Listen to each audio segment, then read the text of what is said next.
This podcast is proud to be part of the TalkSport Fan Network. TalkSport. Powered by fans.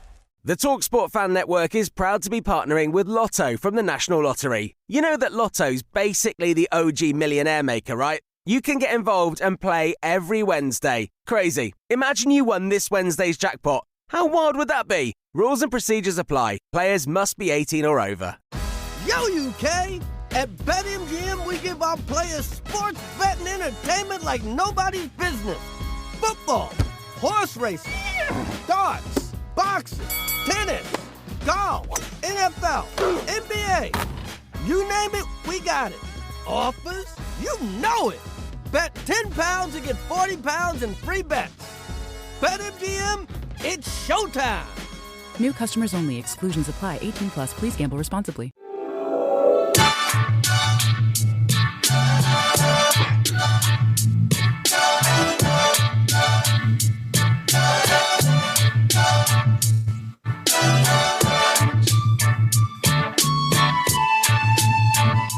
Good evening, everyone, and Happy New Year, and welcome to the Tilton Talk Show, sponsored by AMG Logistics. I'm Paul Hipkiss, and tonight I'm joined by Mark Adams.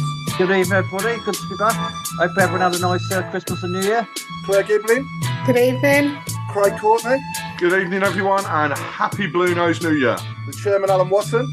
Good evening, everybody, and again, a very happy New Year to everybody. The main man, Chris Browne. Good evening and a Happy New Year. And former Blues goalkeeper, I'm delighted to say, we're joined tonight by a very special guest and one of Harry Redknapp's very few signings of the 2017 transfer window, the one and only Mr. David Stockdale. Hey guys, Happy New Year. And you, mate, and you. So yeah, we'll kick off. We'll throw straight into the festive period. So 5 games for Blues since we were last on here, and 3 wins and 2 draws, and a pretty good time, Claire. Not too bad overall, was it, those 5 games? And obviously I know you got very wet at Stockport in particular, didn't you? Yeah, I think 5 games in 13 days wasn't just hard for the players. I think for the travelling fans, I mean, we've been up and down the country following them, had a few home games as well. Really pleased that we haven't lost a game. Yeah, me too. I think if we said at the start, don't lose, get 3 wins and 2 draws, I think we would have said yeah. I think going on to the Wigan game, because obviously that was the closest one. I mean, finally, Ethan Laird showed all my commitment and all my hard work in saying how good he is. Finally came true. He's been, those final balls have finally got into the box and we got some assists. So I thought he was sensational on Saturday. I thought Alfie May was brilliant as well. I know he hasn't rested a lot of players, but I think it just showed how good our squad is, because I know that a few of us on here, we saw the team for Wigan and we were like, oh no, what's going to happen here? And they proved us all wrong. So 3-0, brilliant away. Stockport wasn't great. Who builds a stand without a roof? I have no idea. And the fact that they let their home fans sit there as well, no idea why they do that either. It was very cold. It was very wet. I know that a lot of people have said about the atmosphere, but when most of the Blues fans are either hungover on New Year's Day and soaking cold, like soaking wet, freezing cold, we did try as much as we can, but I'm really pleased with it. I think Crawley, again, we were good. We scraped it there as well. So, I think we're on the rise. We're doing okay. Yeah, and we obviously, Alan, we burst the Burton bogey as well, didn't we? As you called it before Christmas. Did we? Because I want to know who's the dickhead who thought it was a good idea to set fireworks and smoke bombs off in a pea soup fog. And that was goodness me. Honestly, I saw about half that game. Down towards the Tilton. The Cattle Road corners it used to be. I couldn't see. I was watching in the second half, and still that smoke hadn't gone. And I looked and I thought, oh, get your crossing. And then somebody ran and got the ball on the left wing. It was shocking. It reminded me, and Stockholm, I think you played in this game against Hull when it was just you couldn't see it. I don't know if you could see anything coming towards the goal. Yeah. Yeah, the 3-0. I remember it. Yeah. I mean, it was snow, I know, and this was obviously fog and fireworks smoke, but it just reminded, I don't know why, it just came to my mind because you just couldn't see anything on that game either, really, could you? I'm glad you didn't come near me. Nobody could hear you. We won 3-0, and Hodger had the game of his life, didn't he, if I remember? So, but I think, as well, top of the show, it's only right to send our best wishes and love on to Lee Buchanan as well from after his horrific injury against Blackpool at home. And, I hope to see him back in a blue shirt as soon as possible because he's a very, very good player and a quality player. And hopefully, it doesn't affect his career too much when he starts to get onto the road to recovery from that because it was a pretty bad injury. Did you see Stocko at all? Yeah, I did. Yeah. As soon as the face that you pull, like the grim face, especially being a footballer yourself, you never want to see anybody at all. You can have all your rivalries, but in any sport, not just football, but you don't want to see it. And like you say, I hope he gets back soon and fingers crossed it's nothing too serious. Yeah, absolutely. I mean, it didn't look good. No. I know it's because Chris Davies said it's a very bad knee injury. He's definitely out for the season. So, and I think his contract's up after this season, isn't it? So hopefully we renew it and he can make his way back into our team as and he's the player that he was because in those couple of appearances he made, he obviously managed to score as well, didn't he, against Bristol Rovers? So hopefully, we can see him in the blue shirt again because he's a very good player. I think that's the only thing you can hope. And speaking of how I see the Blues now, I think that's what they will do. The people upstairs and who's running things, they see the compassion, and it might be less and incentive based. Yeah, that chance to have the access to the physios, and like you say, there's a player in there. So yeah, there is a very good player in there, and I think that's the most important thing, isn't it? When you get a bad injury like that, it's being given the opportunity, isn't it, to come back as well from it. It's so bad. It's so bad. Sometimes some of the things you might not have heard in football, but it happens, and basically it's it's not our problem. We'll get somebody else. So I hope, and obviously because he can be a very good player.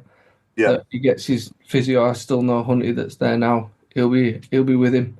Yeah, and Pete. So look, I know he's got the best possible people. It's just like you say, it's got till the end of the season. Hopefully they get him somewhere near for pre-season, and he can at least stay there and show his worth. Yeah. Fraser Higgins is just saying here that Buchanan has a 5-year contract. So apologies if I'm wrong about that. At the end of the season, his contract, so I could be wrong. It was a 5-year deal. Okay, so he's still got. How long is he? He was only here last season, wasn't he, as a signing? So he's got. In that case, then he's got 3 years to go. Yeah. After this season, so he's got plenty of time on his contract to come back. Then, which is in a way is great news. It's actually better, because you don't want to. He will, if he was out of contract, he isn't now. We know, because rather than a training day, she's been doing research on Buchanan. But now they can really settle down, and he would have wanted to rush back if he was out of contract. No, and that's a bad thing for both parties. It doesn't look good on the physio department, even though the player wants to come back. So now they can really take the time, not rush it. You can get back in, and hopefully next season you're in the championship where it needs to be, and he gets a chance. Yeah, absolutely. And what a start Alfie May's had as well to 2025. That's 3 goals now in 2 games, and we got him back in that number 9, haven't we? And he's obviously showing why he should be there, isn't he, Craig? Indeed. And it's he is the type of player that you only have to give him one chance, and he's putting them away. I mean, the weekend, that first strike was just pure goal-scoring instinct. There was nothing else to it. As soon as he dropped to him, the only place he was going to do was put that in the bottom corner. And you could tell from the point that it left his foot that that's where it was going. And I was right behind it. So it was absolute beauty to see. But his run also for the second goal and led, Claire's mentioned already, wow, that's his best game for the club. And an absolute mile. And, we want to see that every single game. We won't, because I don't think there's one player on the planet that consistently does exactly the same thing over and over again. So I don't think we'll see it necessarily all the time. But if we get that 1 in every 2, 1 in every 3 games, we're laughing. But I've just seen a message on the board here, and I've got to read it out because I never thought, and in fact, if I go back over the past 5 years, never have been able to say this. But if we now lose every single game for the rest of the season, we still wouldn't be relegated. How good is that? You know what I mean? And Pete Taylor, thanks for putting that out there, because we're already as high as anything on results. That just makes it even better when we think about the fact that we're looking at it in the past going, can we get 36 points? Can we get 38? Are we going to get it over the line? Yeah. So, no. And the other thing for Alfie Mack, and I've got to say at the weekend, he was pummeled by their defence. And they pushed. They did every trick in the book, in fact, from a defender came out on him, I think, across the weekend. I loved his goal scoring celebration, swinging around the pole and then to explain why he did that. Right. I thought it was absolutely superb. And you know, we all know part of that was the rub in the fact that he just scored 2 goals and helped us to that 3-0 win. But he still persevered and... yeah, it was nice. And also what it does show is we've got an injury to Stansfield, which hopefully doesn't keep him out long. But even if he's out for a few weeks, we know we've got a man there that can put the ball in the back of the onion net, you know what I mean? And that's what it's all down to. I think also as well, Ryan Allsop needs a shout out, and obviously Stocko as a goalkeeper yourself, there can be unsung heroes. I played in goal myself as well years ago, and obviously not to the level you did, but I had trials for Shrewsbury as a kid when I was about 13. I decided that I thought I could play out as well, but I couldn't. I just decided to stop playing in goal after I let 7 in one game. But if it weren't for me, it would have been about 19. And I just kept getting reminded of a couple of soft ones I let in. So I just thought, this ain't, I remember my 13-year-old self thinking, this ain't for me, you know what I mean? I think I'd rather play out, because you can be a striker up front, can't you? And you can miss 4 open goals and score right at the end and still be a hero, you know. But, I managed to play Sunday League out, but that was about it.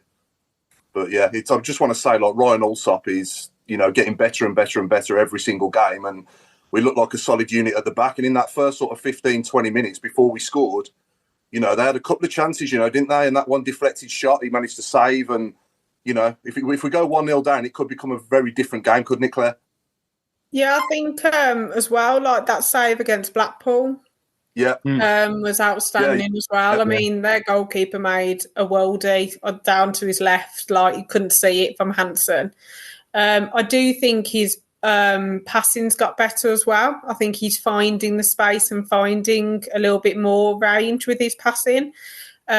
He still does make me a bit nervous when we play Stockport. He was trying to do it where Alfie May came towards him and he was trying to pass it for May to flick it on, and it just didn't work because they just could see it all the time. So I do think sometimes he does need to think about it a little bit more, but the range of passing, the angle he gets, I mean, some of them against Blackpool were brilliant. So fair play to him, because I know that we were saying some things before the Christmas break going, oh, is he the right one? But I think he cemented that number 1 spot, to be fair. Yeah, and I don't think we'll have a problem going into next season in the Championship either, with him in goal either, to be honest. I think he's definitely a top 6 Championship goalkeeper, do you think, Stocko, yeah? Yeah, I was with Rocky at Wickham, so I know what you're talking about. Yeah. I know the passing, I know everything. He will get better as games go on. He was... When me and him were kind of swapping, we couldn't get like a roll going. Okay. Eventually, I did before him. That's the only reason I stayed in. But when he was on a roll, when we got promoted in 2020 at an empty Wembley, he was magnificent. Yeah. And he went to Hull. He went to Hull when they were in the playoffs. Yeah. Doing well. The Hull fans loved him. Yeah. And then I don't know what happened, but there you go. That's the level that he can play at. So like you said, I think you're right. He can. And I know Alfie May as well. So, and like you say, you have got someone, you're not going to get it off him all the time, but you will get hurt. He'll run around. He knows, might not get a chance here, but he'll run around. He'll make sure, I'll give you everything, even if I'm having a crap game. Yeah, absolutely. Yeah. And we'll get one chance and he'll score. Yeah. And as for Laird, Claire, that's all I'm asking for. If he can play like that, you know, 1 in 2 games, let's say, 1 in 3, I'll be happy with him, because that was the only thing he was lacking, was that final ball, that final delivery. He got into the position so many times, you know, over the games he's played, and that final ball just let him down. But it all came together on Saturday, and my God, he was unbelievable, wasn't he, Rob? Yeah, I know. Like I say, he had his best game for the club, didn't he? That was absolutely perfect from him. if you produce that, sort of, well, like I said, once every couple of weeks, and I mean, I still think we'll win the league anyway. I mean, going back to the Christmas period, we've had 11 points out of those festive games, and there was a bit of a meltdown about it. I mean, I don't get it. I mean, we had the audacity to draw 2 games. I know everyone's got their opinion, they're entitled to it, but I just think some of it was especially on social media, was just totally, the gaffer doesn't know what he's doing, and we've been found out and all this. But I think we're gonna be fine. I think we will go straight back up. Yeah, I don't think anybody's happy when they don't win. You know what I mean? No, I get that. I mean, to be fair, I mean, even at the Blackpool game by us, there's people almost having punch-ups about it. It's absolute nonsense. I don't, I mean, I tried to go over as peacemaker, but they just threw me over there. They did same old year. No, but seriously, I mean, going back to Alfie May as well. I mean, I can't believe Alfie's never played. He's never played in the Championship, has he? No. And that's unreal. I said that on Saturday. I can't believe it. Yeah. I remember. Sorry, Paul. I remember last season in the one of the FA Cup games on telly, and he scored. I think he scored a couple against. I think it was Cray Wanderers or something. Yeah, well, but you could just tell back then. I remember thinking, God, I wish we could sign him because he looks perfect. Yeah, and we have done eventually, but no, he's absolutely brilliant. He reminds me big time of what Kevin Phillips was like when he was at the club. In the fact that he is a workhorse, but he's in the right spot at the right times to put the ball away, and to actually come back to Chris Davis's comments as well around him. He actually turned around himself and said he may not score goals, but his work rate is phenomenal, and because of that, he applauds him every single time because he knows that he's going to go and give everything for the team when he's playing. And I think we did miss it a couple of times across the festive break, but I did put that down to tiredness. The midfield going into Saturday, God, that really concerned me. But where Paik and Iwata get their energy from? I just love to know. And I'll tell you what, whatever food regime they have got installed at the club, I want to start selling that to us fans because I'll take up on it because they're just phenomenal. And that ball to Laird for the second goal, wow. Yeah, stunning. It wasn't just the positioning of it. It was the fact of how we put the spin on there. Everything was just perfect. And we did lack that for a couple of games. But you know what? To go back on what Mark said, the meltdown was just daft. The keyboard warriors needed something to whinge about. Unfortunately, prior to those 2 games, there was nothing to whinge about. Now, we drew. But did those keyboard warriors come out the weekend? No. I'm not going to lie, Craig. I wasn't happy even before the Blackpool game when I saw the lineup that Williamson was on the right, May was in the 10, Dyke was up front. I'm never happy when I see that because I know it doesn't work. We've seen it enough times now, tried it enough times, and I didn't think he'd ever do it again after he changed it after we lost at Shrewsbury. But he had to do it against Blackpool. He did it against Blackpool, and we didn't really create a lot doing it again against Blackpool. And credit to them, don't get me wrong, but I do honestly believe that if we'd have played everybody in their best positions and our best 11, and I know that the games were catching up with us by Blackpool, don't get me wrong, but if he could have picked his best 11 and they would have been as fit as they were on Saturday, then we would have beat Blackpool, in my opinion, to be honest. But that's just my opinion. So yeah. I mean, Paul, with the transfer window coming up, do you think we need to strengthen, or we just leave it as it is? I'd like to see a right winger. If we can get a right winger in, for I don't know how much money we got to spend, but it would be good to make a marquee signing on the right. That doesn't mean obviously we get rid of Keshi Anderson though, because he's been outstanding. He's played a big part in our goals. You need competition, don't you?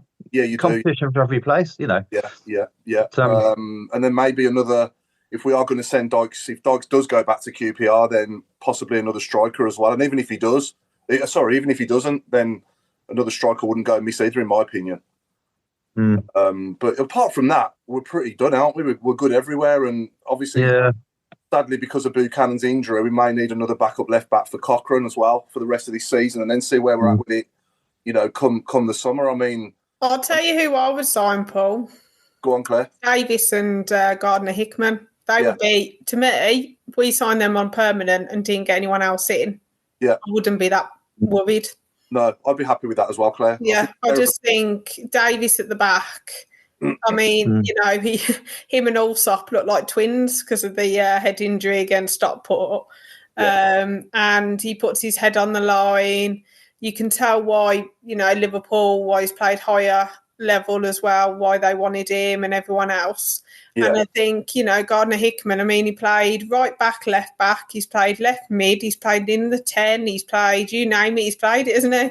Yeah. And that's what you need, especially in the Championship. You need players who can play all in this games. I mean, I'm just looking at all the fixtures. We played every 3 days.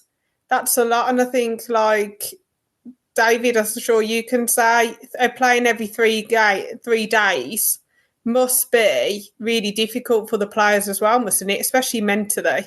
Yeah, it's forever. Sometimes your training would be a recovery, but when you go in turnover, it's usually a day off. Then it's game preparation, so it's not really a recovery. So you're not doing as much.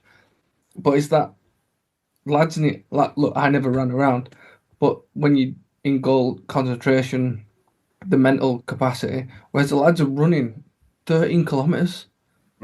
13 kilometres in 90 minutes. And I know people say, I can run a marathon in a day or whatever, but you've got to do that. And it would be you guys or his manager that's saying, why are you running 13k again? So when you turn around in players, fans think, oh my God, why are we not playing the best? He could have said to him, Gaffer, I'm knackered. Right, have a rest. If I need you for 20 minutes. And these are the conversations that go on, but you can't come out and say he's knackered because everyone then goes, he's unfit.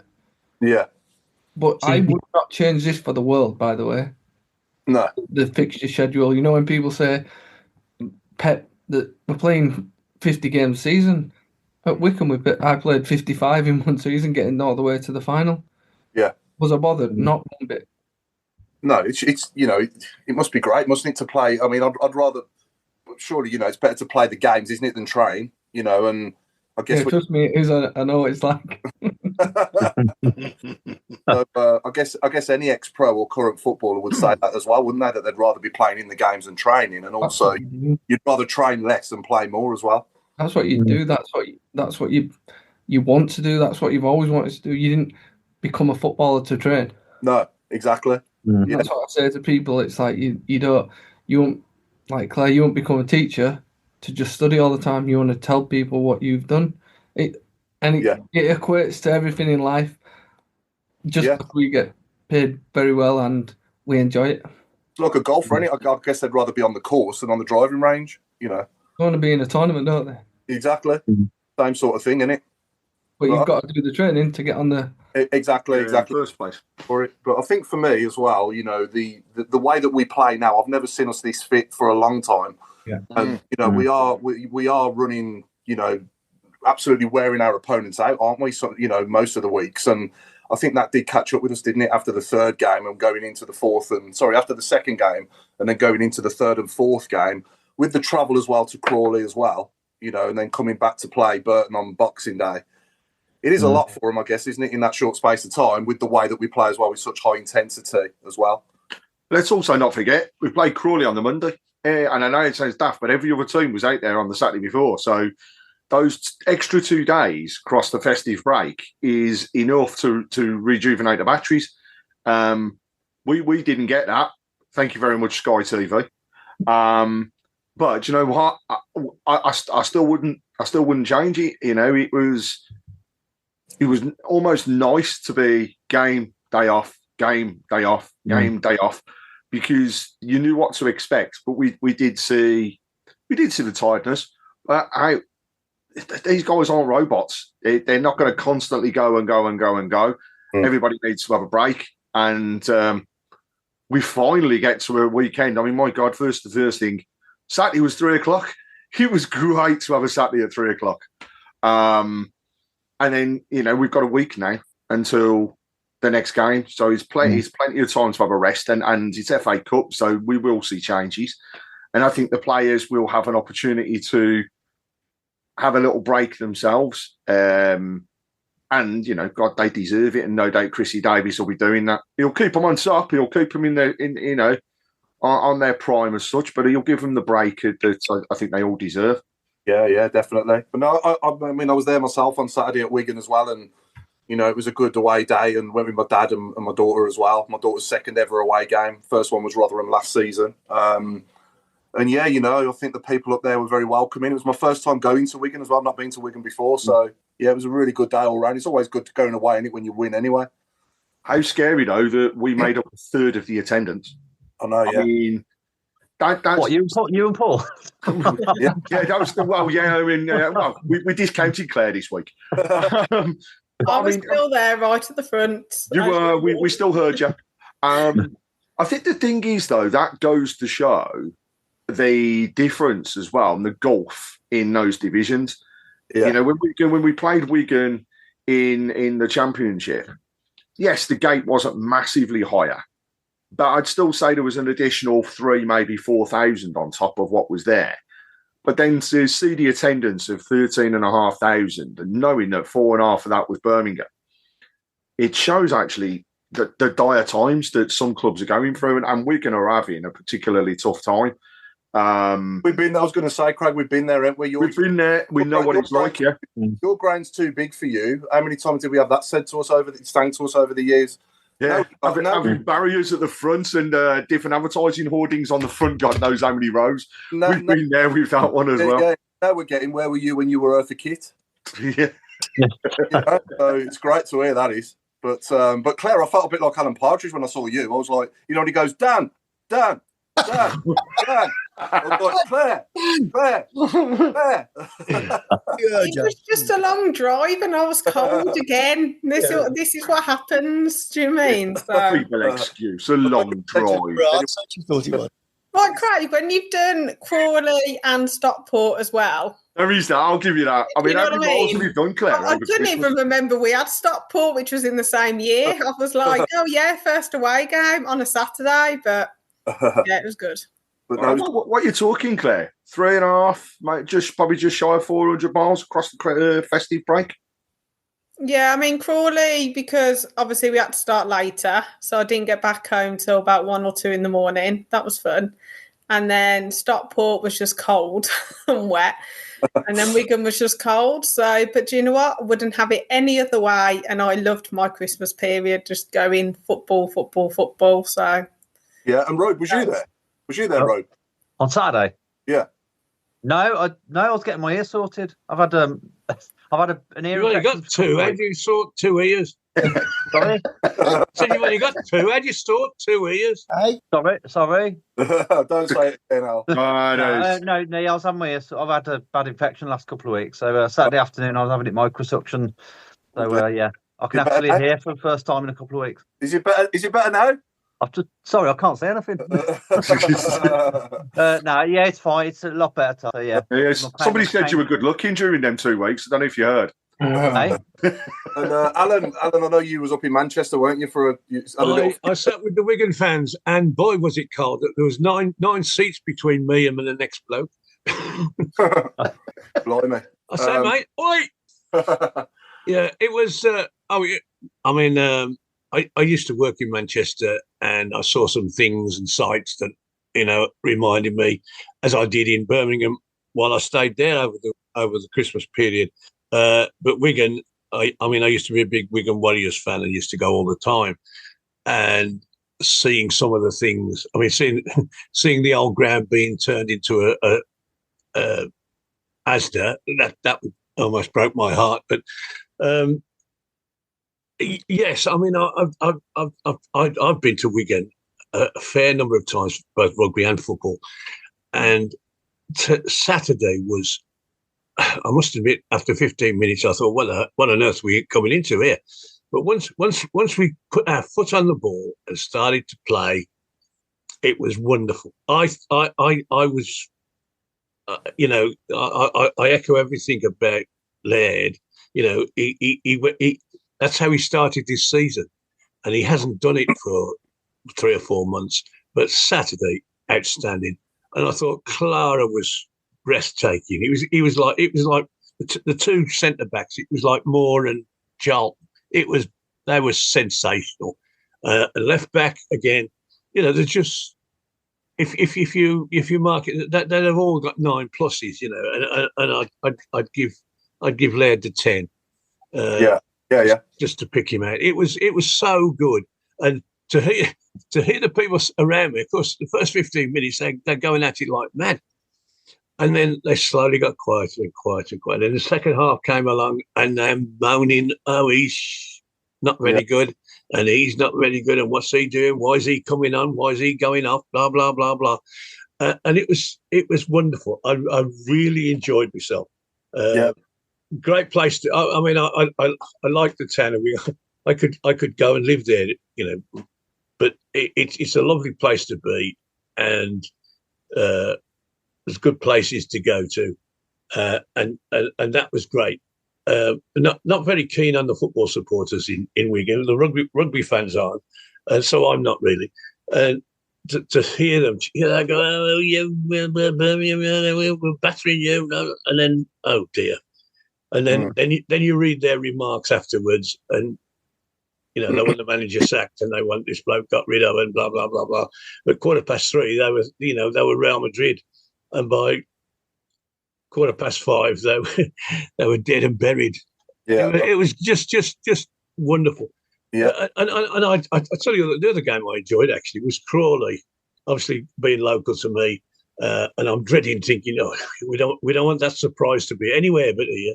And of course, the winning goal was so good.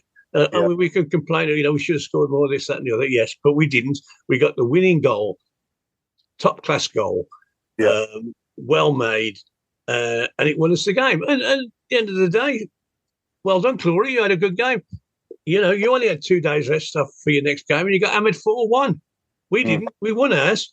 Yeah, absolutely. But coming back onto Clare, he's just built like a house, and he's just rock solid in every area, and he's so good with the ball as well at his feet. You know, so yeah, really good defender and a great signing by the club, that is. And I think he could grow with us as well, and even go on to hopefully play in the Premier League for us as well, with the likes of Pake and Stansfield and, you know, people like that as well. But yeah, do get your questions in as well and comments on the shout box. We will come to them as well. But Stocko, I'll come to you now, mate. Let's go back to obviously the summer of 2017, and obviously we just about survived the prior season at Bristol City, and Shay Adams keeps us up with his goal, and then we obviously get Harry Redknapp in on a permanent basis. And at the time, I was delighted. I thought, great, you know, he's the last Englishman, and still is the last Englishman to win a major trophy in this country, which I think is is shocking, to be honest. You know, we need to start giving more coaches opportunities, but that's another story.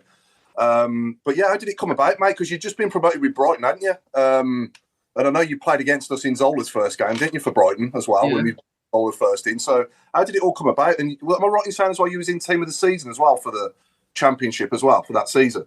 Yeah, I'd been offered a contract at Brighton, but they told me that they were remember Matt Ryan in? Yeah. But at the time, my daughter was going into her GCSEs times.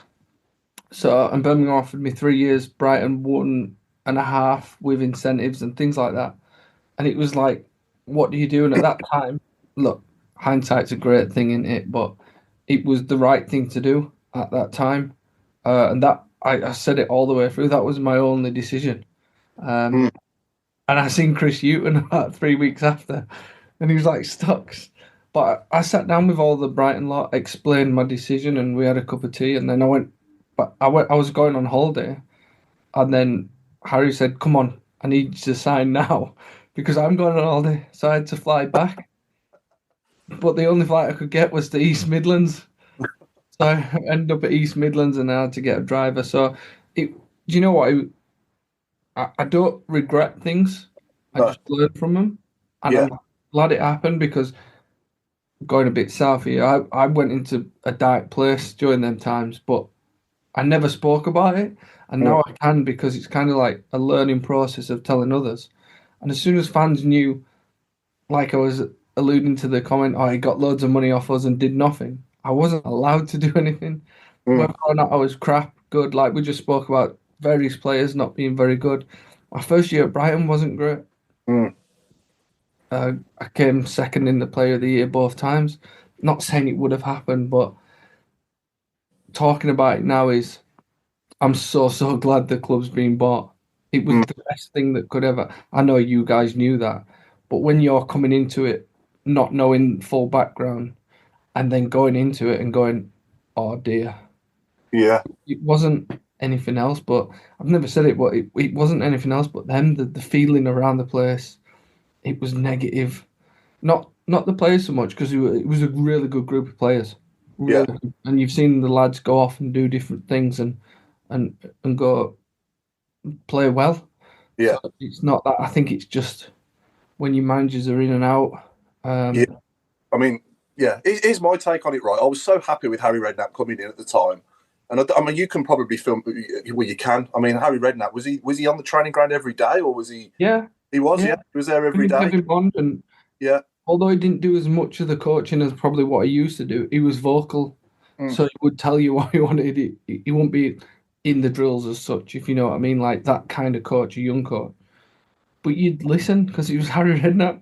Exactly, yeah. And he's always been a good manager, hasn't he? You know, he's always done well wherever he's gone, and he's a serial promotion winner from this division. So for us to sack him when we did at the time, and, you know, all due respect to him, Steve Cottrell, you're replacing a Ferrari and, you know, with a skateboard, ain't you, really, in football terms, with all due respect. And I need to give a lot of credit to Steve, because he came into a situation that I don't think he really understood. I think he went, oh, it's Birmingham job.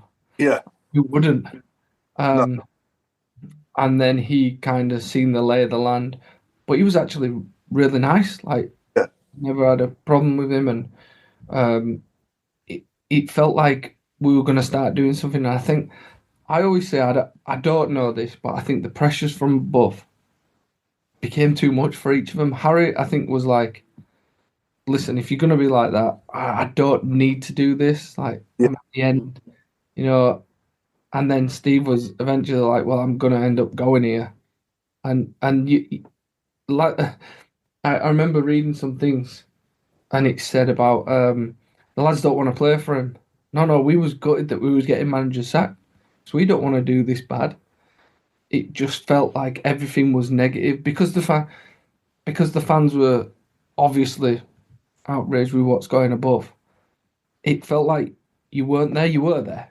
We knew you were there. But because it was all attention was, right, we need to get our club back.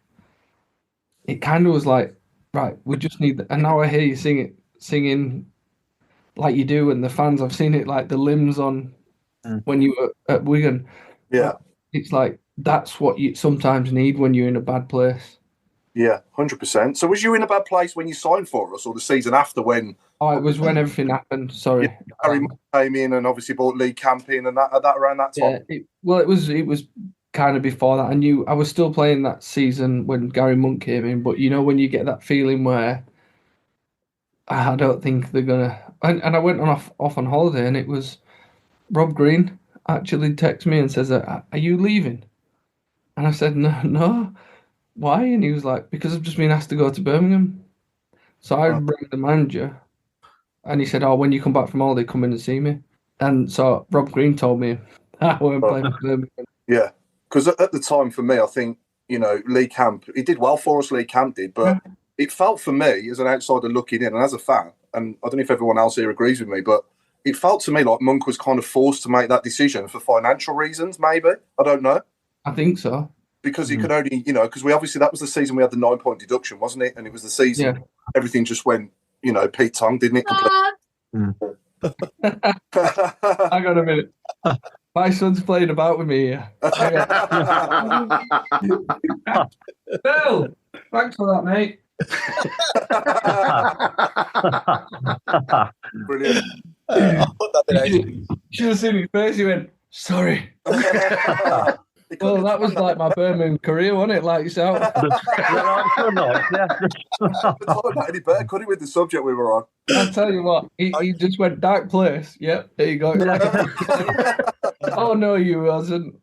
I can't remember where we were talking. Yeah, I was just talking about the time Lee Camp came in, and you know, at the time it felt like Gary Monk was forced to make that decision for, you know, obviously with Lee Camp coming in and yourself obviously having to, you know, not train with the first team anymore. For me, I mean, as a fan and seeing you playing goal for us and Lee Camp, and I don't know if everyone agrees with me, but I felt you was a better goalkeeper than Lee Camp. You know, and I felt like Gary Monk was forced to make that decision, but that was just my opinion at the time. But what was it? Is that right or what? I don't know. Well, there was Thomas Cusack there as well. You know, there's plenty of goalkeepers to choose from, and it felt like a bit of kick in the teeth.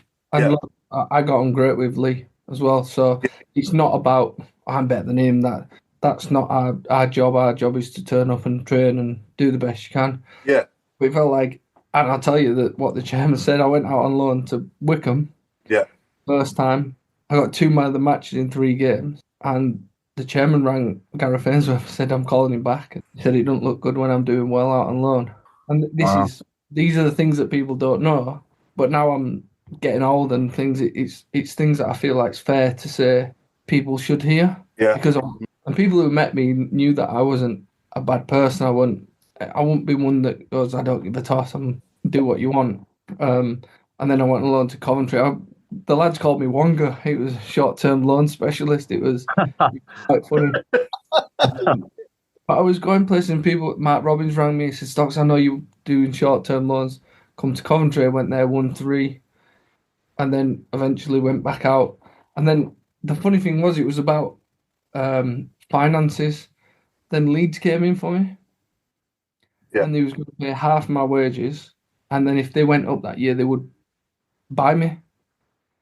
And I don't know for sure, but they rejected it, whether it was the Gary Monk link to Leeds and he got sacked and didn't want me going, and then the chairman basically said, I'll ruin your career.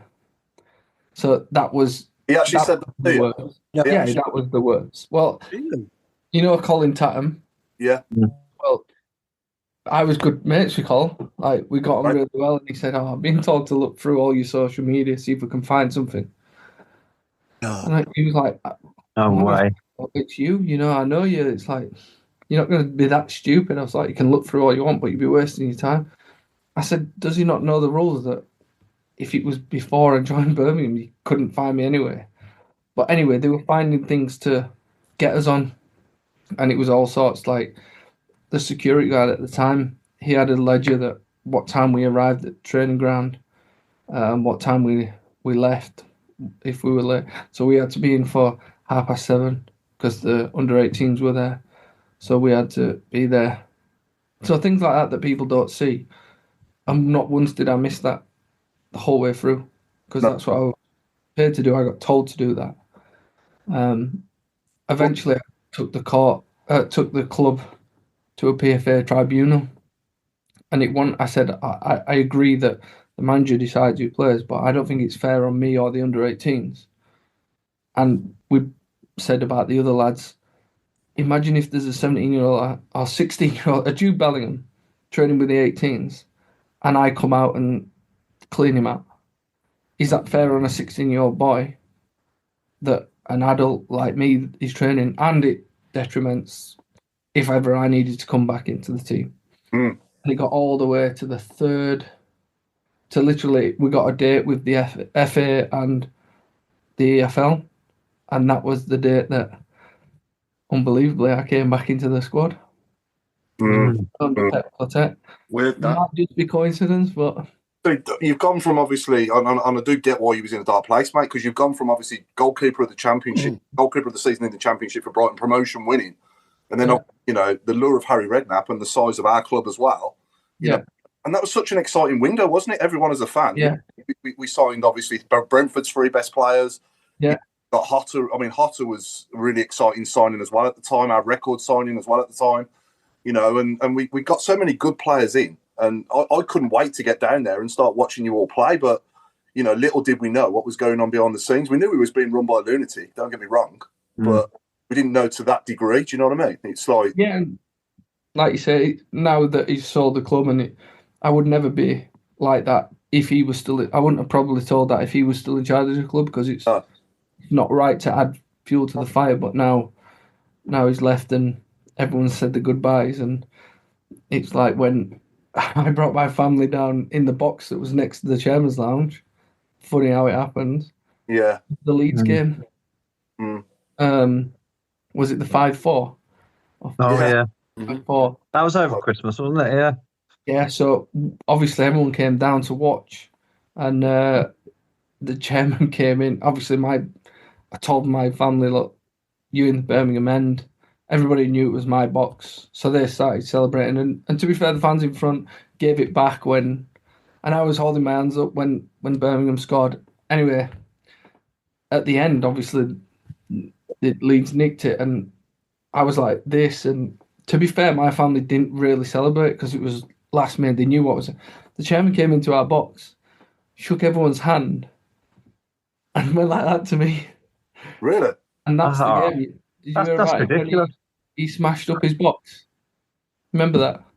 No. Vaguely, yeah. Yeah. Yeah. Well, that was the game. That's just Watched pathetic. him do it. For a man in that position, that's just pathetic, isn't it? Really? And he got no experience of running a football club, had he? I mean, I don't know what he'd done. Do we know what he'd done prior to when he came to us? Funny enough, I'm a little bit of an OCD, so I went through the club accounts.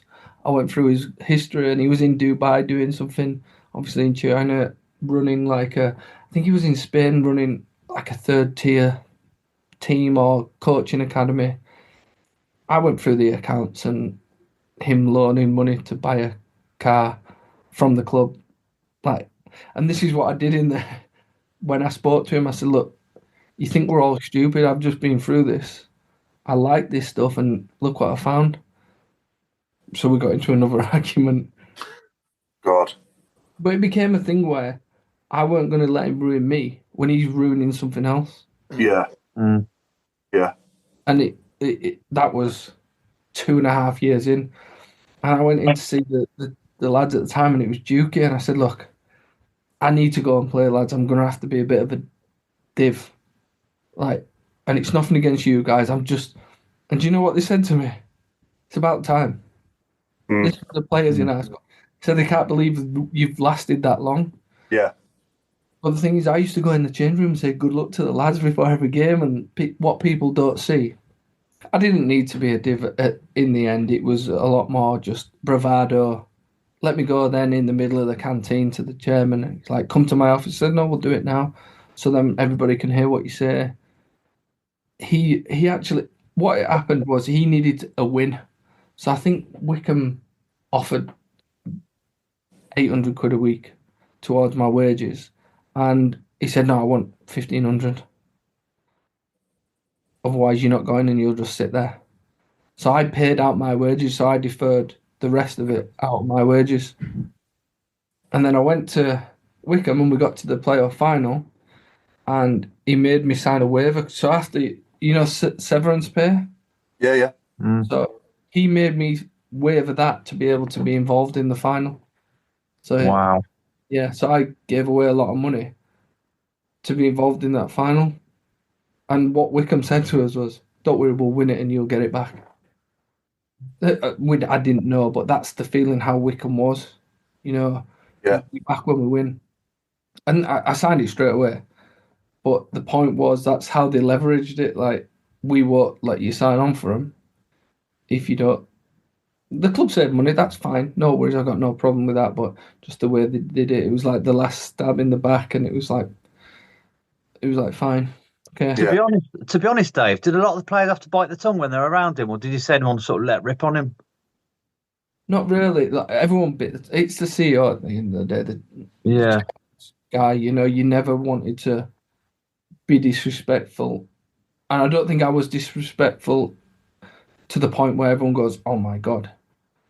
But it got to a point where I had to say something in front of everyone. It wasn't like, "Oh, I'm the big man." It was just like, I think everybody knew that I'd had enough. You go through times where, like in hindsight, would I have been there still? Would I have done something different? No, because I did everything I should have done. I kept my mouth shut, came in on time, and I go back to the Twitter comment, I can't do anything if I'm not allowed to. I went in. Do you remember the Leeds game? 1-0. Yeah. Magoma win it? No, Leeds away.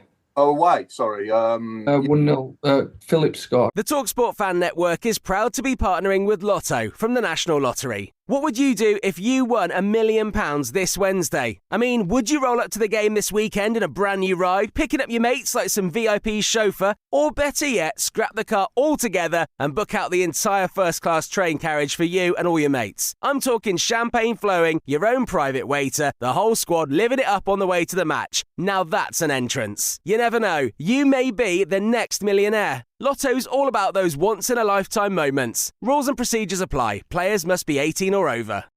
Yo, UK! At BetMGM, we give our players sports betting entertainment like nobody's business. Football, horse racing, darts, boxing, tennis, golf, NFL, NBA. You name it, we got it. Offers? You know it. Bet £10 and get £40 in free bets. BetMGM, it's showtime. New customers only. Exclusions apply. 18 plus. Please gamble responsibly. Lee Camp, was it on Sky? Who scored, sorry? Calvin Phillips Phillips scored against Lee Camp at Ellen Road. Oh, okay, right. No, I don't. Yeah. Anyway, I remember it because it was Leeds and David Davis was sat next to me and he went in and it was one of them questionable ones, should he have saved it? And David Davis looked at me and I was like, and he went, when are you going to get it? You're never going to play for this club again. And that's when it clicked. So I went in and said, look, to Pep, like, look, things haven't been going right. I've waited a while. Am I going to get a chance to try and redeem or at least do something about it if I'm going to change your second choice? That was the Tuesday. The Friday, I get called in. I'm thinking, I might get a chance here. CEO says, we're taking you out of the squad. Who plays the next game? Connell Truman. Remember that now, yeah. Nobody knows what, and everyone's like, where's David Stockdale gone? Yeah. These are the things that you don't see. The fact that Pep was like, you're going to have to go see the chairman. Oh, dong. Ding dong. So it was more of a personal battle then between you and the chairman at the time, really, wasn't it? Rather than... I think so. And you've just got to be, even though I went home and might have sulked and dark times, you don't do that. Like, when you're in there, you're meant to be a strong person. And I've still got friends that were there before and people could see it, as soon as that happened, it was like the end. You knew it was the end as soon as that happened. So, and then you're not really evolved. So I knew that. And I think Pep was very much getting told, like, I think, as a fan, mate, I think looking at Dong as an outsider looking in, I think he come across as though he loved himself a lot. And I think if he was an ice cream, he probably would have licked himself, wouldn't he? Yeah. Cooked himself in chocolate so it tasted better. Yeah, exactly. So, and I'm sure I speak for every single one of our thousands and thousands of fans, is that we're so glad to see the back of him. I mean, did I hear some sort of crazy story about iPads as well? Did he when he giving the players iPads or something as saying it was some sort of an incentive or a bonus? Chinese New Year. Say again. Chinese New Year. Chinese New Year. Chinese... We all got iPhones. iPhones, was it? Right, okay. Yes. And the free Chinese New Year, your P11D comes and your benefits in kind, it's on there. Wow. And who was the player? He went, what's this? Because he wasn't even there, he was on loan. He said, what's this on my P11D? He was like, that's your iPhone. I didn't even get one. Wow. So yes, when I seen that story come out, I was like, oh yeah. Yeah, no, it's just no wonder the club was falling apart, isn't it? There's a part of me that's angry, and I'm sure I'll speak for everyone as well, that, we're putting our money into this, we're giving up our time to go and watch this as well. He must have been laughing. Yeah. And for me, back further as well, it's not just Dong, it's also prior to Dong as well. And since Carson Young came in, it just feels like me and my dad have wasted 12 years, and my dad isn't getting any younger, you know what I mean? And we've seen the Premier League, we've seen us be, a mid-table Premier League team. We've seen us win the Carling Cup as well and get to cup finals prior to that. And, I want my daughter to experience that now, but I also want my dad to see it again as well. But, it's kind of like we've wasted that possible time, I think, where we could have done it again, if you know what I mean. And that's what I said. I think somebody called, I think it was lower down, about the general owners and directors test. Is it good enough? No. No way. No. People say it's stringent. Yeah. I don't care what you say. If you probably ask your owners now what they had to go through, I bet now they had to go through something a lot more strenuous. Yeah. And gone, okay, no problem. Yeah. Anyone who says, "Oh, I'm not sure about that," hang on a minute. Why are you unhappy showing us your proof of funds or whatever? It's like a house. You wouldn't say to the bank, hang on a minute. I know you want my proof of funds for deposit, but can I just show you it on a screenshot? It's silly things that I hear, and you hear it all the time in football. And now that I've kind of come out of football, you can kind of tell people experiences and stuff. But what is the future like for you now then? So what's on the? You obviously want to get back into management as soon as possible since your stint at Blythe Spartans, or well, it wasn't something I thought about, and I went to help a friend of mine, Steve Howard, and I was assistant to Nobby Solano, and I really enjoyed it. Just it gave you the buzz of being out on the pitch with the lads training and getting involved. And they sacked him and said, "Oh, do you want to do it?" I was like, "Okay," and I really enjoyed it. So I think I've got on some coaching courses. Yeah. It was never a thing that I thought about until you do it. Yeah. But I'm just about to finish a university course with a PFA, sporting directorship. Yeah. Oh, brilliant. So that finishes in September. So that'll have been a 2-year thing. So I definitely want. Everyone said you lost without football. So over the Christmas period, I was just watching football, and everyone was like, "You don't usually just watch football like that." And it could have been like, I did watch Birmingham Shrewsbury actually just before. And people were like, Birmingham Shrewsbury, what you didn't use? I miss it. Yeah, you do. And people can't. When you've been in something that long, that's all you know. People are like, you need to go back to football, do something.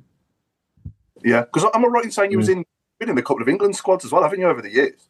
Yeah, I was in the England squad for a year. Yeah. 2010, 11. Yeah. 11, 12. So if Capello had been in, I think I'd have had a good chance of going to the Poland Euros. Oh, okay, yeah, in 2012. Yeah. Yeah. Because Joe Hart was our number one then, wasn't he? Yeah. Just after he played on loan that season. Yeah. But, so you've gone to the very top, haven't you, really, at Fulham as well? But it all started for you at York, didn't it? Is that right? Yeah, in 2000. Yeah. So where were you first spotted as a goalkeeper? Who sort of spotted your talents to start with at the beginning? So I was at Huddersfield 12 to 14. Yeah. And I got into that thing, where you were going around clubs trialing, and it just was. My dad said, just go play with your mates for a year. And at that point, you're thinking, oh, well, that's it then. Playing with my mates. What I didn't know is my dad was, back in the day, writing round clubs and sending letters. Okay. Anyone he could get to after work, anywhere that he could get to in reach around Yorkshire, he would. And it was York City that just said, we need a keeper. Can he play at weekend? And I ended up signing on. At the end of that season, I scored 2 goals in a game. Wow. We only had one sub, and it was a keeper. And it was my turn to come off. And then we got an injury. And they went, I don't even remember, Paul Stancliffe? Yeah, it rings a bell, yeah. Yeah, I think he played for Sheffield United. He was our manager. He was like, just go on and just don't injure people. And I scored 2 and we beat down at them 3-2. I think that sealed it. We'll sign him on as a keeper and see what happens. Brilliant. Yeah, and Stuart Jones is asking, is David going to do his autobiography? There would be some great stories. Yeah, there would be some great stories, but I don't know. It's not something I've thought about anyway, but I do enjoy going on things like this and throwing a few insights in. And I won't want to. It's one of them where, again, people want to see controversy, don't they? And I'm not a bitter person. And like I said, when I left Birmingham, I got offers from all sorts of people to say my story. It's like, no, because I don't want to sound like I'm bitter or this, that. Because I did things wrong. Like, not professional enough at times, but I made sure I was on time, didn't get fined, stayed within the rules. So you can't be like that. So, but I'm not. People in football know me as a nice lad, and that's who I am. And even now, I want to say bad things about bad people, but I never will. No. Is it fair to say though that you've gone? The reason why it affected you so much is because obviously you was at Brighton, you was promoted, and then suddenly you must have sort of been pinching yourself, thinking, how's this happened? Do you know what I mean? It's all happened so fast. Yeah. And yeah. Well, I wasted 2 years because Yeah. I played the first season. I felt like I wasted 2 years of being able to play. I played 540 times. Yeah. I could have made it to 600. And look, that's me looking back now. But would you change it? No. Like I got to Birmingham City's on my resume, as they say. Yeah. People say, "Oh, I played for some big clubs." And you're like, yeah. Yeah. Like, and people look, you there 3 years and played 38 times. I was like, yes, there's a story behind that. Yeah, I think life is full of good and bad experiences, isn't it? And things do happen for a reason. And I think one day in the future you'll look back on it all and think, well, if that hadn't have happened, I wouldn't be doing this what I'm doing today, because it probably will set you up for something in your future life that you'll need that. You'll need that experience for, if that makes sense. Yeah, and I'd like to be that person. That I still get it now, where people will ring me like Mitch Roberts. I spoke to him at the back end of last season because he wasn't sure what to do with a couple of clubs, so I'd give him a little bit of a pointer. I'm not an agent, don't want to be an agent. But I'll have anyone who trusts me, you know. Yeah. So I've been lucky and fortunate that people trust me with things like that and opinions. I don't tell people what to do. I give them scenarios of what could and could happen, because they know that, oh, you've been through this. What did you do here? Yeah, absolutely. But there's an awful lot of love. I was going to say, message board. Yeah, if we can quickly come onto the shout box for a few minutes, move on to we'll move on to the fun stuff then. Ian Clayton has turned around and said it wasn't David's fault. He was a class act keeper. It was them invisible owners who were running, or should I say, trying to run the club. I've seen videos of where David explained what happened, and now it's all worked out in the end. Stuart Jones has asked, what was Harry Redknapp really like, and did you sign through the window? The transfer window, or his car window? His car window, I think he's referring to. Well, we did it in a drive-through, so yeah. Wow. No. Harry was brilliant. I ain't got a bad word to say. And Kevin Bond as well. And I think it was the time in their career, a long way from his home. I know they were driving a lot, and with things going above, I think I don't know, so please don't quote me on this. I think it was just an end of tether thing where Harry was like, right, I'm done with this. And it just shows you that I don't think he's been anywhere since, has he? Didn't he go to the national team or something for a Yeah. He hasn't really since, no, not club. No. Yeah, and that's what probably Soccer aid. Yeah, there you go. That's what he said. It was similar to Birmingham. Jason Hughes has said, what a gent, very respectful lad, so many reasons to be bitter, but he's the total epitome of keep right on. And I from what I hear now, just cannot echo that any further. There's then comments around the owner, which at the time, you just don't want to give the time of day to them anymore. Yeah. We've moved on. Yeah, you should never have gone through what you've been through. And Paul Sterndale has said that just as the final comment. Nobody should be treated like that. It's absolutely horrific. And I'm so glad that everything is finally now coming out into the open and that you've been able to turn things around. And he's put, thank you, David. No, look, I tell people now, like the fans and what you gave, like I remember, I won't mention that team's name, but when we played against them and the feeling of playing in that derby, although the result went our way, it was like, yeah, this is what you want. And that was the time where you go, Jesus, I'm playing for Birmingham City. Yeah. And you always knew when they were, what was the other game? Was it the Fulham game when we needed to win? Yeah. Just the whole experience. And that's where you go, yeah. And that's why I've always been respectful to every club, but it was like Sheffield Wednesday, like you understand what it means to them people. Yeah. You know what I mean? So, like I said, the first season, no, I wasn't very good. But am I better than that? Yes. I didn't get a chance. So what? But I tell you what, I always tried my hardest. I was honest. If I weren't good, I weren't good. Yeah, no worries. But it's nice that people now see. And like I said, I might be in crap. Probably was a lot of the time. But who isn't sometimes? You're pulling off a brilliant save against Fulham at 2-1 to stop it going to 2-2. You tipped it over the bar. It was to your top right. Yeah. And then I think Kearney had a follow-up just after that. And that's one of them things where, do you know when people say about celebrating staying up, but the season we had, as in everything going on, it felt like, oh my God, what a relief. The club get to rebuild or whatever they want to do, and we kept them there. And it's like, we didn't get relegated. But then we should have learned. We should have learned how many times do you want to flirt with it? And again, it happened till these have taken over, knowing, look, this has got to happen. Something's got to happen. And the club of that size, they're not stupid, the people who have taken over. They're not going to go and buy a Crawley. That's no offence to Crawley fans. Look at the club. It's like Sheffield Wednesday. If that ever came up for sale, I'm telling you now. And that's what I've said. They'll start going that direction. Birmingham, no problem. I hope you and Wickham go up, obviously for obvious reasons.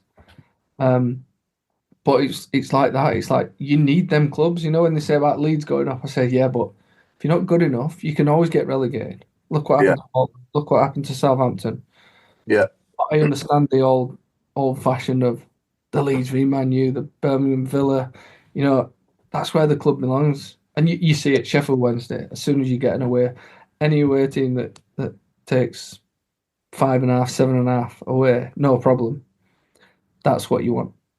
It's sod's law, though, isn't it, that we finally get rid of them and then we get new owners and we go down. But I do think that... Is it what you needed, I think? Yeah, I do. Yeah, I was about to say, I think it's happened for a reason again, and we need to have a reset and change that mentality to winning more, and that's what we're...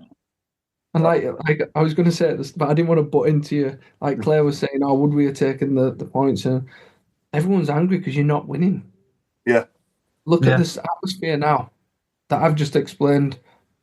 Would you rather have the championship or this atmosphere of being able to take that up there, knowing that you'll get the backing from the owners? You know what they're all thinking. You know what Craig Gardner's thinking. They've all got the right headspace. You've got so many exciting things coming. Everything is geared up. But you can't do anything with a club until the team gets there. The most important thing at the football club is the first team. Yeah. Have you seen the women's? Yeah, absolutely. Have you been to St Andrews recently at all? Have you seen it? What they've done to it? I don't know if I'll get let in. No, you will. You're welcome. You will. Even some of the guys have said on here, you need to come down and sit in amongst us fans, but you're more than welcome. I'd love to hear the song again, like live. Because my kids knew the song.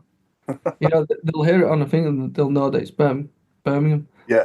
David, you need to have a look through the comments, the live comments on YouTube and Facebook when you've finished. Yeah. Oh, well done. There's no negativity whatsoever. I can't find any at all. There's a lot of love for you. Because we hadn't spoke about how I played, that's why.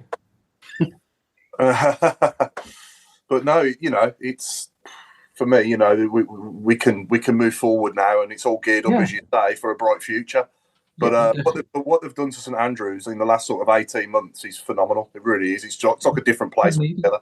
Yeah, I did need it. Yeah, that's an understatement. Yeah. And that's what I always say. An owner comes in, first thing they did was say, "This is what we're going to do," and did it. Yeah. Like it didn't matter if they'd spent £1 million on the stadium or 10. If they'd have said, we're going to spend £1 million on the stadium, do this, and this, and then did it, you fans would go, right, okay. Just because they can spend more, and they did, this is what I'm going to give you. This is what I'm going to give the team. Yeah. Right, here you go. You've done it. Yeah. You can't be held, they're going to be held responsible, but they've gone, we've done what we've said. Yeah, exactly. That bit is getting promoted. And David, there's been a couple of questions that have come through. You don't have to answer this one, but they just basically mentioned that you've mentioned on a couple of occasions how the dark days set upon you. Yeah. There's a lot goes on at the moment around what clubs do to support players. And it sounds as though there wasn't much if anything at all, there at the club at the moment. But I know things have changed in terms of the way that they deal with mental health of players, of staff, the whole thing. And the foundation is doing some sterling work as well at the moment. But what did you do? Where did you get that final kind of push from that helped you get through it? And the question that's been asked is, if there was one piece of advice that you could give to anybody out there that is suffering, what's the best thing they can do? Firstly, I'm a big advocate for mental health. And look, we're talking about men's football, but it's any football, any sport, any walk of life. And it's talk to someone who you trust, or someone who you think will listen. So I was lucky when I went through, because I was a nice person and had a good rapport, like Colin Tatum. Used to go and speak to him. Just would sit there before training, chat about all sorts. His son playing. I think he's doing well now. So there was like upstairs in the office, the secretaries. I used to go and speak to Steve Spooner a lot. Paul Robinson in the back office. The two lads that did the scouting and the academy. It was all about just going in there and having a cup of tea. To them, it's like, oh, just stucker. But I'm kind of, I can't believe this has happened. And like, look, keep going, It's me just ranting, not saying, oh, but I can't believe that. Look, Stokes, look, it is what it is. Come in here tomorrow. I'm going there tomorrow. And then you're talking about different things and you get to know a lot of people, and the physios, Hunty and Pete, and Egg, as we know him as, the masseurs, especially when we got told we weren't allowed to go into the changing room tunnel where the first team got changed. We had to use a different physio. And that's where I got to know quite a lot of the women's team. So we was using the same physio room as them, which at the time we was like, is this allowed? But it then became, we'd have a laugh. Like with the women's team, you actually got to know what they were doing. You'd actually look out for results. And then it was like, surely why are we so separated? Why isn't there some sort of crossover? And then when I was with the under-18s, Catrianne Berger trained with us, and Hannah Hampton. So that I found that really interesting. You're like, oh, wow, this is good. And then we're asking questions. So what I'm trying to say is, being in and around people that can see not what you're feeling, because they can't always see it, but when people, you just say, something weren't right there. They weren't the self. Just ask them. I do it now all the time. Yeah. So you're okay. And a lot of people might go, sorry, I was just thinking, no, are you sure you're okay? I'd rather someone say, shut up, you idiot, than the worst that can happen. So I'm a bit like too forthright now. And people will be like, what? And I'm a bit like, no, I was making sure you're right. So I'm hoping to do something with the lad at York Knights. He was at the rugby team while I was at York City. I got to know him well, and he's moved to the head of Menfulness. Have you heard of it? Heard that, yeah, I've heard of it. Yeah, so he's the head of that. He started that with his group of mates because one of their mates died, so they started a podcast, and then it's become a charity. So I'm hoping to do some work with them. I spoke to it on a Sheffield Wednesday radio about the importance of, like, I was lucky because I could go home, I was doing okay. But I was saying to people, like, it doesn't matter how much money you earn. If you're not happy, it doesn't. I'm earning hardly anything now, but I'm happy. I'm content. Like, you have to get over, it's not my time anymore. I'm happy. No money. As in, no money coming in, because I'm choosing not to work or doing licenses and uni courses, but I'm happy. So, isn't it? Life's too short to be anything but happy. And that's why I keep saying, like, we're all talking about football over Christmas, but did you go to football with your loved ones? Yeah. Nothing better. Exactly. Yeah. So football's just a source to do things with people you love. Yeah, absolutely. And it's my daughter's first season as a season ticket holder as well, which is just amazing. You know what I mean? It really is. I'm so happy that she's got into it, and I'm glad she's got into it now. Yeah, exactly. Yeah, exactly. Rather than 5 years ago. going back to mental health, though, the mind is the most powerful muscle in your body, isn't it? Also, at the same time, it's the most invisible. So, like you say, it's an invisible, I'll call it illness. It is an illness, it's an invisible illness. And if you break your leg, you get so much more sympathy, don't you, than if you've got mental health problems, because people can see. I'm sick and tired of people saying, what's wrong with you? What have you got to be worried about? Yeah, exactly. That's what they're worried about. Yeah. Like, it could be, I don't know, I've finished a job off because it's me. Yeah. The amount of times, what's he got to be worried about? He's a footballer on loads of money. Yeah. But at that point, I was in the darkest time. Not the be all and end all, is it? I'd say, here, have the football, have the money, and I'll have the happiness. And we'll see what happens then. Yeah. I can always make more money. I can always play football somewhere else. Yeah. And that's where people don't understand. And my daughter's doing a psychology assess, or whatever it is, and she's read a stat out about how many suicides and things like that. And especially this time of year, I wish I'd have got it now you've mentioned it, because it was a good piece that she's done. Yeah. But it's so important nowadays, and the little things, and we're finding out more and more about illnesses and ADHD, and just the inclusivity. I did a paper on EDI and safeguarding, and until you actually look into it, because I'm fortunate enough to not have any of those things, you don't really know. And you look into it and go, oh, wow, it makes you more educated. Yeah. One thing I will say is educate yourself. Yeah. Well, I'm not ashamed to sit here and say I've been there, I know what it's like as well. My daughter sadly had leukemia. She went through 2.5 years of hell with it, but she's great now. But going back then, it was a dark place, and you're just thinking, why her, why us, and I was just in a world of self-pity and anger, and I had all sorts of emotions going through me for 2.5 years. But this is not about me. I'm just saying about like why I was there as well at the time, and it was really hard. But, we got through it. But again, one of them things where you were so much about it not being about you, but at that point it was. Yeah. But it was take it away from yourself. It was my daughter, and you give anything for it to be you instead there. Do you know what I mean? Yeah. Oh, yeah. I totally get that. Yeah. But going back to what you said is, people, and this is education, you said, but it's not about me. No. Yeah, your daughter's in that situation, but look at you. Yeah, I know. Someone could have helped you. It would have helped her. Yeah, exactly. So when you say it's not about me, it's about the person that's suffering. So whether it be you, your wife, daughter, whoever it is on this channel, if anyone, and the fact when you say I'm not ashamed, why should anybody be ashamed? Exactly. Yeah. Ever. Man, woman, child. Yeah. If no one's affected by certain things, then you're not human, are you? At the end of the day, everyone is. Everybody's affected by different things every day. If you're not, you're a liar. Exactly right. Yeah. Some people just don't like to, talk about it because they're either nervous about it or ashamed or whatever. But there's no need to be at all. Always speak out. No, you'd speak out if you seen a man hitting a woman on the road. Yeah. So how do you know she's not going? And then you say, "Are you okay? Are you okay?" And if she said, "No, I've got mental illness," you won't be saying, "Oh, are you ashamed?" No, a problem shared is a problem halved, and there is no better time to say, to everybody. And Claire's put it on the message board, but I'll say it now the same as everybody else has said it in the past, to anybody that's out there that is struggling or just wants to talk,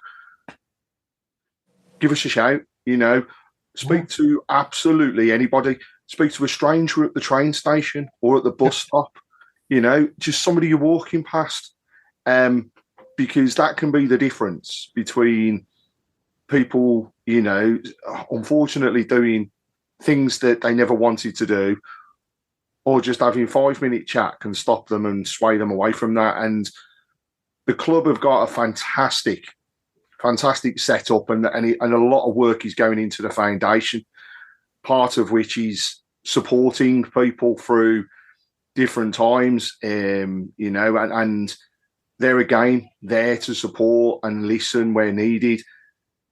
But also, it's just fair to say the 5-minute chat and getting it off your chest makes you feel 1,000 times better. And we've all been through. Paul's mentioned his daughter. Chris has been through his health scares. Mark's been in prison. No, it's just a joke. But, we've all been through it at times where we've just wanted somebody to kind of have a shoulder to go and have a chat with and have, and things like that. And the comment that's just come through on the message board is from Steve Kimberley. And he's just put, Stocks, you've opened up so many people's eyes into your struggles. And may I thank you for all of your honesty. You are a top bloke, mate. I know it's not easy to say, but you have said what you've said, is total respect. And Chris has mentioned already about going through and reading the message board. Please do, because so much love there for yourself. And I'll thank you now before we even get to the end, because your honesty has just been incredible. And to open up, and for fans that are watching now or going to listen back to this and watch back on this, it's going to be a shock to a few. It's not going to be a shock to others, because we all know how badly that club was run. We're in better times now. But the one thing I will say is come back, because we've all said it. The fans are saying it on the message board. We need to get you back down to St Andrews. Yeah. And come back at that time. You'd be fan of the day, mate. Have a look at our new Lampard. Especially if you pay, Dave. Hey, we've got a home game coming up, and again, I think it'd be prime for yourself, and that's Wickham. Yeah. Let's make it happen. It's not like sticking it in, Craig, we can get him a ticket down our row. You can come and join us and stand at the back. Come and join the lads in the Tilton, as they say, and Clary's an honorary lad, so we can say it. I was going to say, I'm pleased to say that Chris has agreed to do Fergie time by another 10 minutes. Are you all right for 10 minutes?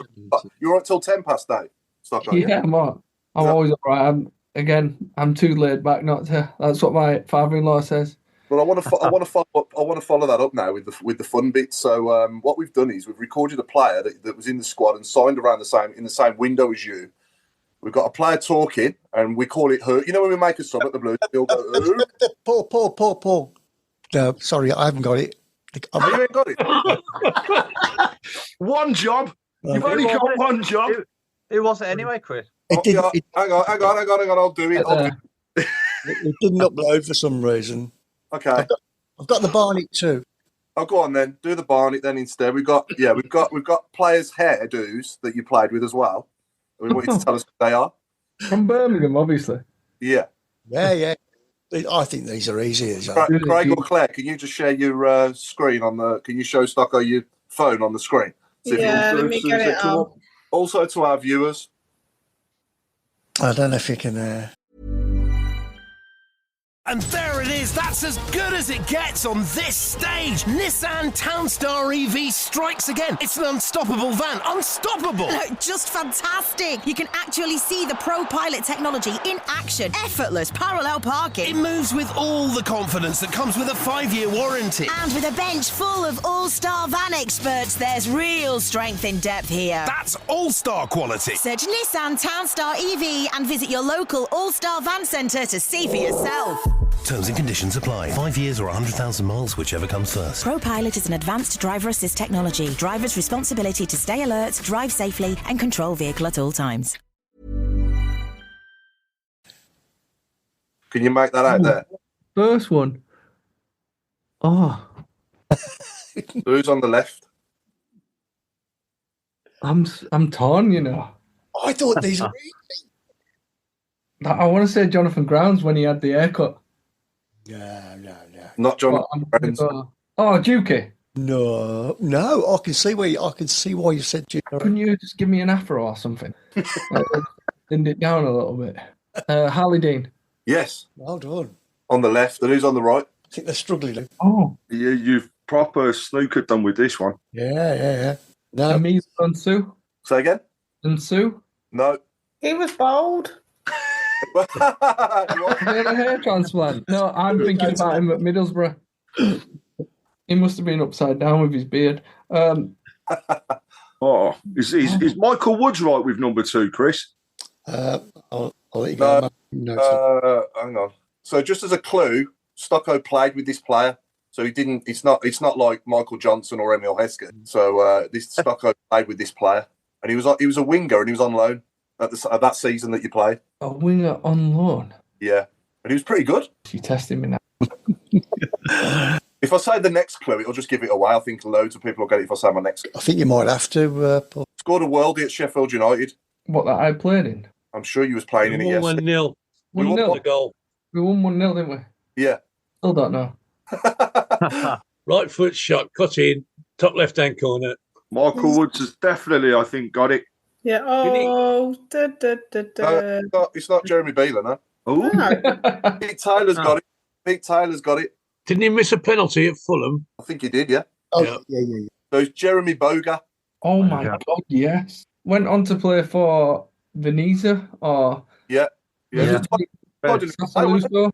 Yeah. He was a tidy little player, wasn't Yeah. he? Okay. I'm now going to play this. Okay. And this is The Who. I'm hoping you can hear it. Oh, try. Tell me who this is. And to our viewers. No, they're going to be very good. Their bench and the boys will probably come in. I can't imagine they'll play their strongest team, but I'm not the manager. I don't know. But whoever it is, it's going to be a very difficult game. Top level players, and we're all fully aware of that. But as a professional, you want to play in these sorts of games. You want to play. Get that? Yeah, got it, yeah. Any ideas? Another player that we had on loan in that window. It's hard because you got about 17 to guess from it. Oh my God. Do you want me to play it again? Yeah, go on. Play it again, just. Chelsea, aren't they? They're going to be very good. Their bench and the boys will probably come in. I can't imagine they'll play their strongest team, but I'm not the manager. I don't know. But whoever it is, it's going to be a very difficult game. Top level players, and we're all fully aware of that. But as a professional, you want to play in these sorts of games. You want to play in proper games, against the best opposition you can. That's where you get to see what you're all about as a team and as players individually. What position? Right back. Oh, Carl Jenkinson. Yeah, bang on. Brilliant. Yeah. Oh. Straight. I thought that might have been harder for you to get than Jeremy Boga's hair. No. I knew the twang, and do you know why? Because he just signed somewhere, and I listened to his interview. Yeah, but brilliant. Richard's place, place for Bromley. Yeah, I listened to his interview. We've also asked you to do your 1 to 11, haven't we? Sorry, Alan, was you going to say something, mate? No. I'm just pointing out that I know the Bromley team very well because my daughter lives in Bromley. Oh, okay. We asked you as well to pick your 1 to 11, didn't we, from the players that you played with for the time you was with us, and obviously your players to pick from. So what team did you go for? What formation? And obviously, was it 2 managers you played for? Cottrell and Redknapp? Is that right? That I played under Monk to end the season. Well, yeah, of course you did. Yeah, So it was 3 for that first year. Yeah, my team. Am I allowed to put Bellingham in, seeing as he trained with us? That means he was near enough there, so yeah, why not? He was pretty much better than us in the games. He just didn't play for us. I went Maxi Collin. Well, Thomas in net. Yeah. He can't put himself in. I probably would have put him in anyway. Maxi Collin, Mark Roberts, Harley, and Groundsy. Okay, that's an interesting one, Mark Roberts. It's just for his long throw, I think, and he was my roommate as well. Oh, was he? Yeah, because obviously you got Morrow as well, ain't you, Michael Morrison? Yeah, it was hard. I was probably going to go 5 at back, so Thomas didn't let any goals in, but I didn't want to be too negative because I had to get Duke in. Oh, of course, yeah. What are we going 4-4-2? Yeah, 4-4 effing 2. You basically get my team talk as a manager now. Magoma, right wing. Good player. Bellingham, and for me, just what he's done, Craig Gardner. Yeah. He still had it there, maybe his legs were gone, but as in terms of respect and technical ability. I put Jota left. Okay. And then Duke and Shea. Great front 2 that was, wasn't it? Right. And then there was Clayton though, but he was like one of them where I played with him 15 times, so I'll put him in a different team. Yeah. A different club. Yeah. And captain and manager out of the 3? Captain for me, Dukey. I'm saying Dukey. Yeah. Dukey. Manager, it's a tough one. Well, it's not a tough one out of one of them, but because of how he was as a person behind the scenes, didn't do very well. Steve Cottrell, just as a person, as how he was with me and other lads, it didn't go well for him. So it's not based on results and who played the best. It's just how he was with me after things were happening and he found out. So that would be why I went for him. Okay, it's good. Good scene. That's good. Do I need to check the comments now? Have I gone? I'll repeat to you on Twitter. David, is it on your resume that you played in Jude Bellingham's debut? It's not, no. Well, it should be. Oh yeah, you did, didn't you? Yeah, Portsmouth. Yeah. Yeah, when you had all the kids, I went down to that game. Yeah. I think it was just you who was the oldest one out of all of them. I think I was older than 5 of them put together. Yeah. But you're putting him in your team now because you played with him for the Blues. Yeah. So technically it's correct, and I still speak to his mum and dad. I spoke to his dad last week, and we're going to meet up when Sunderland play Leeds. That's good. So yeah, we've got together with me and my son, because the thing that I didn't realise when I kind of stopped playing, I'd never taken my son and daughter to a game. Oh, right. And I know there's Tuesday night games and stuff, but it was one of them where there's school and that. But now, obviously, Leeds is our local, but we'll go to any game. So we've been to Man City, Dortmund. We went to Chelsea, Celtic, Aberdeen. We went all the way there to see Joe Hart. So it was like, that's been nice, when you mentioned with your family. So that's been another thing that keeps me happy.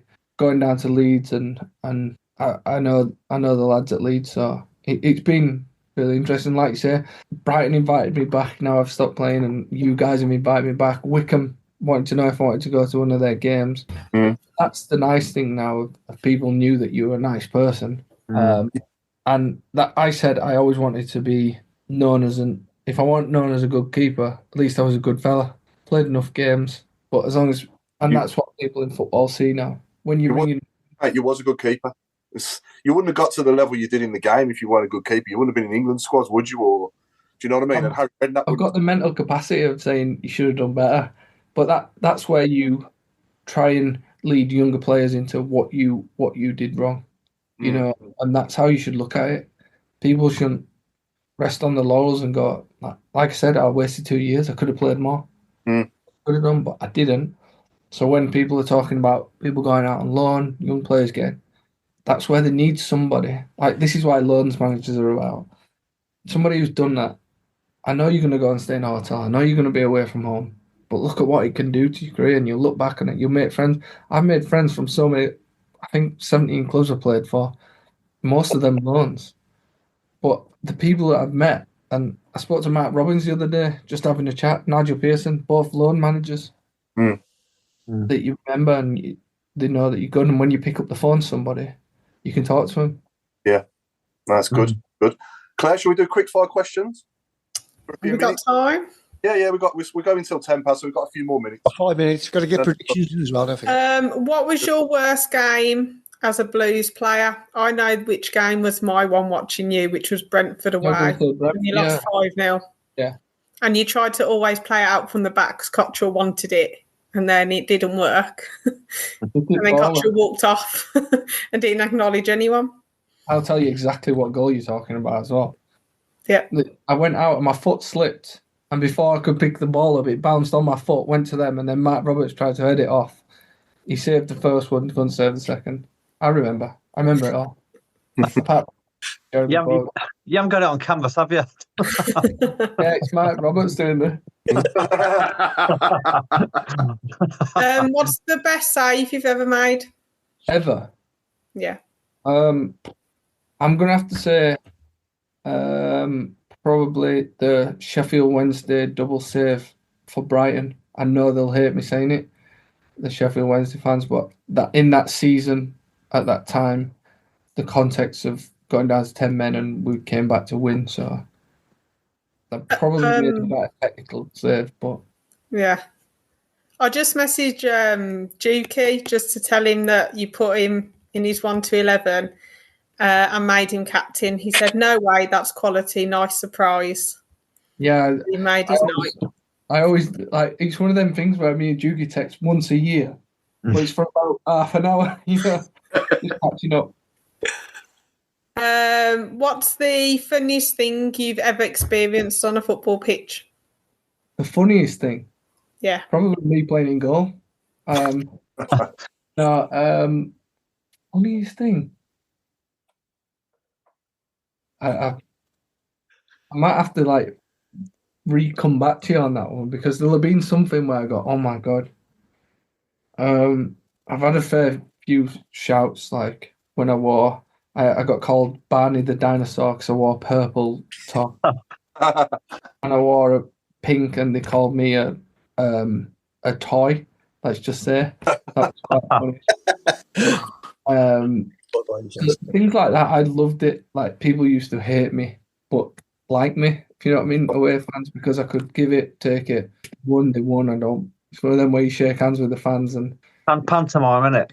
Yeah, and that's how you had to be as a goalie because you kind of got ridiculed when you did it wrong. Like Claire just ridiculed me about Brentford there, but then I went back. It wasn't you. It was the left back, who I'm not going to say just in case we ever have him on. But it was just the most horrendous game, and it just brings back so many memories. Yeah. No, I think he got sacked after that, didn't he? Yeah. Yeah, I think we got rid of him on the coach on the way back. Yeah. I've lost where I was. Who's the best captain you've ever played for? Captain, it's a good one again. Just for the person he was and what he went through, Matt Bloomfield at Wickham. I won't mention that I was the one that gave him the nasty knee injury, that I didn't realise it was me. But it turned out it was. But what he went through and how he got back and the amount of times he played for Wickham and now managing, so I'd say him, but it was a tough choice, that. And the last one, why did you want to be a goalkeeper? Like, who inspired you? I have no idea. It was one of them things where I think it went back to the old days. Right, we'll put the fat lad in there.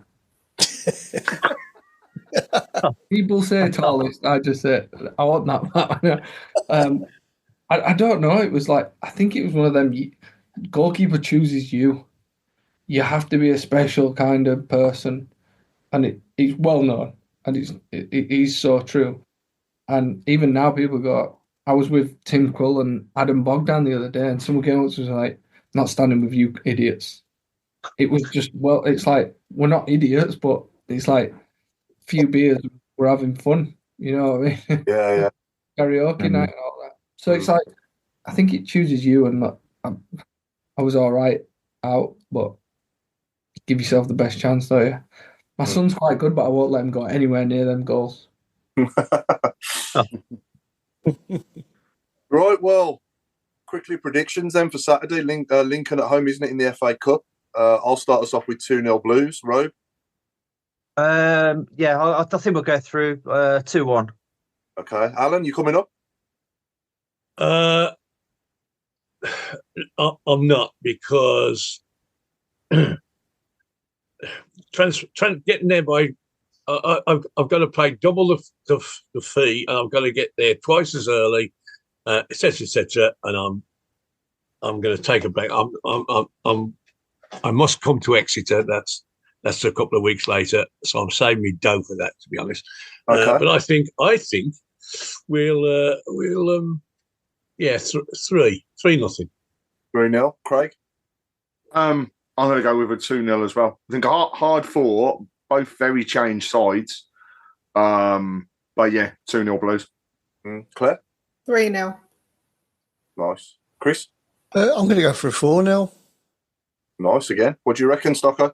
I think Lincoln won't change as much. I know Bailey Cadamarteri, the striker, in good form. Oh yeah, that's Danny's son, isn't it? Yeah. I think I was with him at Chef Wednesday, good player. I think Blues will need to change for obvious reasons and give people a rest.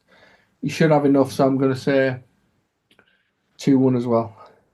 Okay, brilliant. And the message board, we've got Michael Wood saying 3-0, Steve Kimberley saying 3-0. We had a couple of 2-0s as well. And just before we wrap up, I've got to say, Stocky, we've had a message from Dennis Bohemia, and he said, you made his kid's day when they both left their match and you got to St Andrews and you were just happy just to have your photograph taken with them. So thank you very much. Not a problem. Anytime. Brilliant. There we go. Oh, well, and was Leeds your club growing up as well, Stocko? Is that right? Was that your team you supported as a kid and that growing up? Yeah, I was, because I was at Huddersfield in York, I always used to go to their games, so I wouldn't say I was a die-hard Leeds fan, but I am now because father-in-law, kids. Yeah. I'm sat in my son's room that's covered in Calvin Phillips memorabilia, so... Brilliant. Good stuff. Well, we really appreciate your time tonight, mate. It's been an absolute pleasure. No, it's been great. Yeah. Thanks for having me. No, not a problem. Thank you for coming on. So we've been the Tilton Talk Show, sponsored by MG Logistics. It's good night from me, and it's good night from Claire Giblin. It's good night from me, and a good night from Craig Courtney. It's good night from me, and don't forget, it is good to talk. So anytime, reach out to any of us. And it's a good night from the Coventry one. That's me then. It's good night from me, and it's good night from Alan. Thank you very much. It's good night from me. And I just want to say thank you very much to David. I listened to your Under the Cosh interview, and we've actually tweeted each other about all the things you've talked about, and we still don't know what Birmingham City chairman had against you. But God bless you, and thanks for coming. So I'll hand over to you. Thanks for having me, guys. Really appreciate it. It's been good to finally come on because we've actually spoke about it a few times, but I'm so glad you all had a good Christmas and New Year with families. I hope they had good health. You all have good health in 2025. And like Mr. Fixer said, my DMs are open. Absolutely, yeah. And all the best with the future, mate, as well, and what you got. Thank you. And yes, I'll see you in Tilton. Healthy, mate. Yeah. I'm going to message him now and say, if you score at weekend, if he's playing, I might get him to do a crazy celebration. Then he's got to go out and explain it. we haven't got a post that he can swing round at St Andrews now, so we'll have to I'll find something.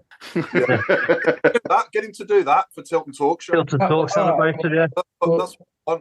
If he does that, you know it's come from me. Yeah, brilliant. That'd be brilliant. That would, yeah. Yeah. Okay. Last but not least, it's good night from Chris Browne. And it's good night from me. Just me. Good night. There's blue flashing lights again. Again? Yeah. No. That's just one of my Christmas cracker toys. Good night.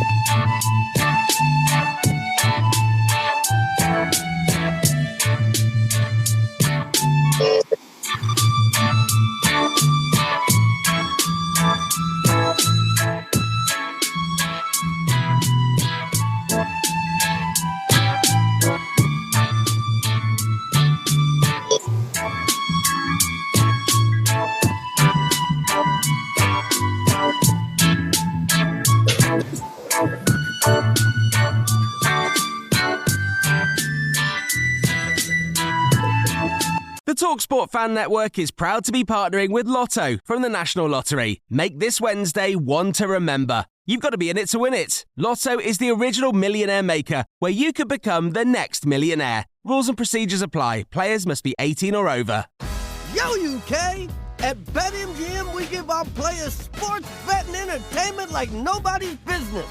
Football, horse racing, darts, boxing, tennis, golf, NFL, NBA. You name it, we got it. Offers? You know it. Bet £10 and get £40 in free bets. BetMGM, it's showtime. New customers only. Exclusions apply. 18 plus. Please gamble responsibly. This podcast is proud to be part of the TalkSport Fan Network. TalkSport. Powered by fans.